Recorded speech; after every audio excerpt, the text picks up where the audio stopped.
একটি ভুল আপনাকে মৃত্যুর দ্বারপ্রান্তে নিয়ে যেতে পারে। একটি ছোট্ট ছেলে খেলতে খেলতে কন্টেইনারের মধ্যে মালয়েশিয়া চলে গেছে। ঘটনাটি ঘটেছে বাংলাদেশেই। 11 জানুয়ারি 2023-এর ঘটনা। ছেলেটির নাম ফাহিম। ফাহিমের বয়স 15 বছর। একদিন ফাহিম তার বন্ধুদের সাথে হাইড অ্যান্ড সি লুকানো খেলতে খেলতে একটি পোর্টের পাশেই একটি কন্টেইনারের মধ্যে লুকিয়ে যায়। এই খেলার চক্করে লুকাতে গিয়ে শিপের বড় কন্টেইনারের মধ্যে যখন লুকিয়ে যায়, বেশ কিছুক্ষণ সে থাকার কারণে ছেলেটি সেখানে ঘুমিয়ে যায়। তার বন্ধুরাও তাকে খুঁজে পায় না, তার বন্ধুরা তাকে এখানে রেখেই চলে যায়। তারপর এই শিপ কন্টেইনার অন্য একটি শিপে লোড করে মালয়েশিয়ার উদ্দেশ্যে ছেড়ে যায়।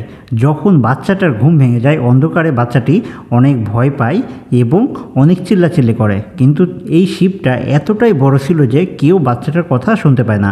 অবশ্য কন্টেইনারের ভেতরে শব্দ বাইরে আসার কথাও না।